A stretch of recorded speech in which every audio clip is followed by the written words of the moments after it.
Hey y'all, Venture Brad here. And so you want to put a Bafang Mid-drive on your bicycle. What tools do you need to do it, and how do you pull apart these important bits? Let's try to get this in one concise video.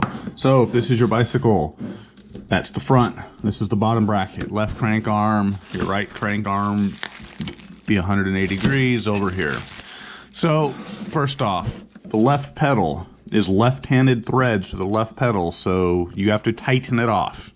Meaning you turn it to the right and it comes off.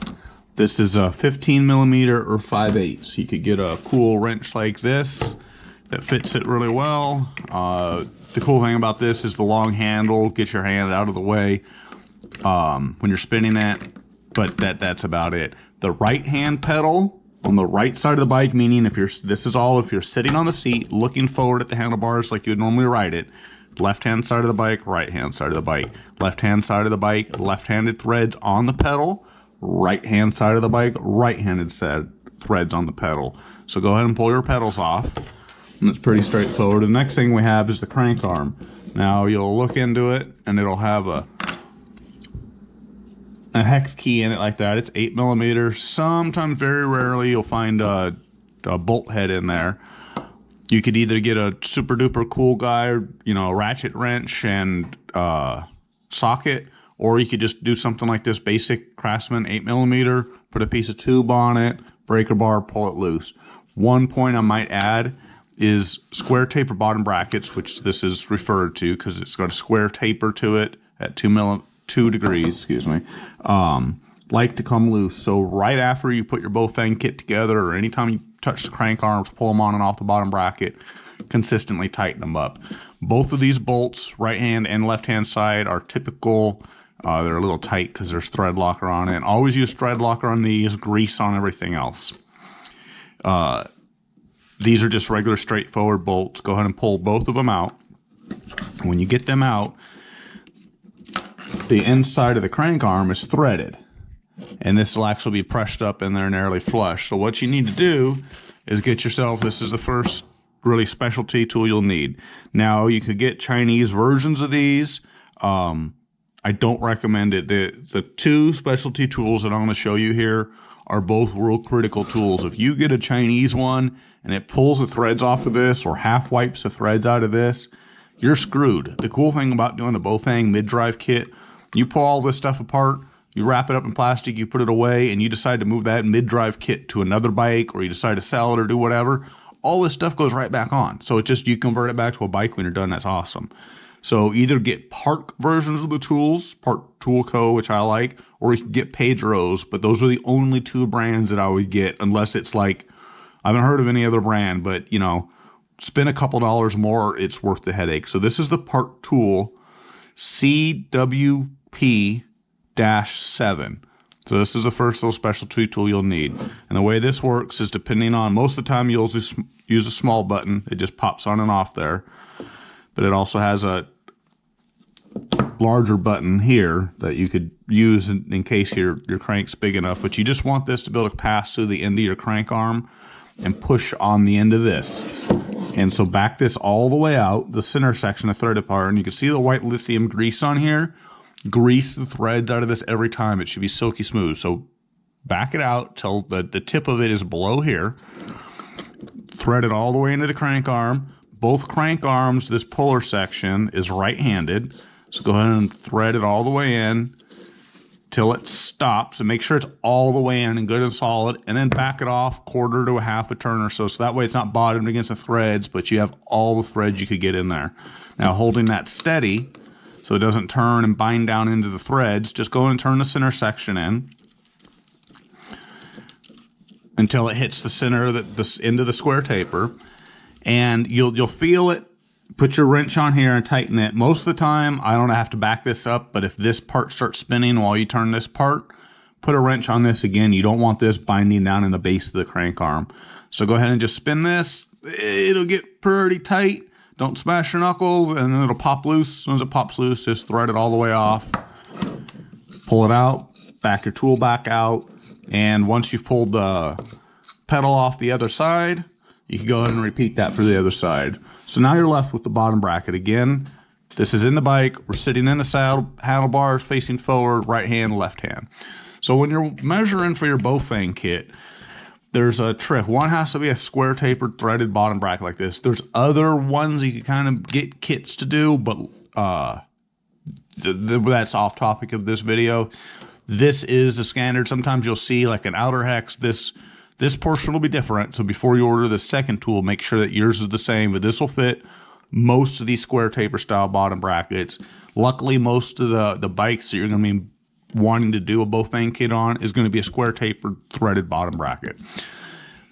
Bafang kits work for bottom brackets between 68 millimeters and 73, and then they have two larger sizes for fat tire bikes and Duro bikes, stuff like that. But for the one that's going to apply to most of us, the 68 to 73.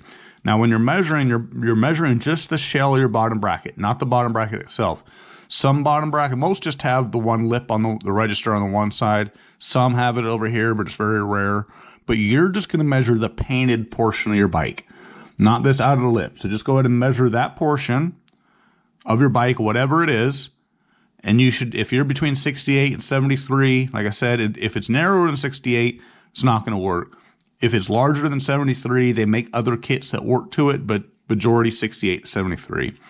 If yours is, my bike was 73, so you're fine. If yours is less than that, you'll need to order a bottom bracket spacer kit. So it's just a set of shims that actually,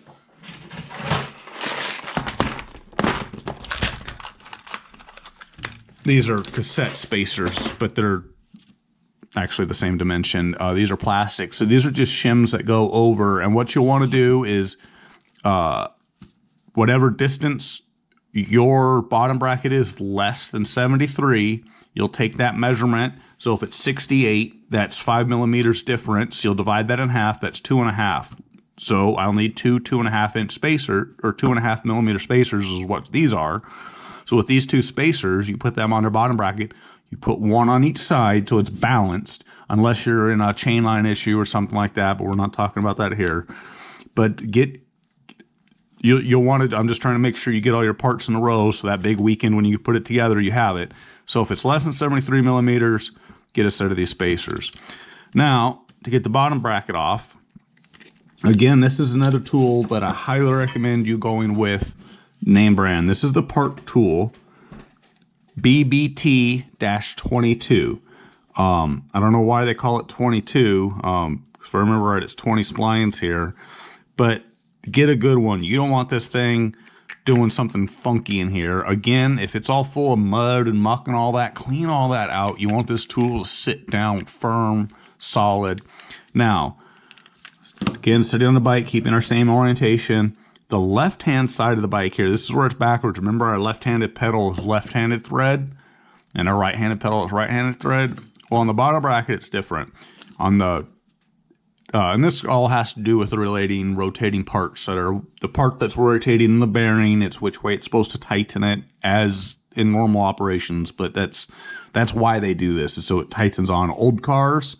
My old Jeep for years, and a lot of old stuff, early 60s and before. The left-hand side of the car had left-hand lug nuts, and all the time you'd see somebody to get some car, and they don't really know about old stuff, and they go to work on it, and they'll break all the lug nuts off on the left-hand side with their new shiny Impact, not knowing what they're doing. So anyways, the right-hand side, or the left-hand side, you'll take that loose first, and that's right-handed threads.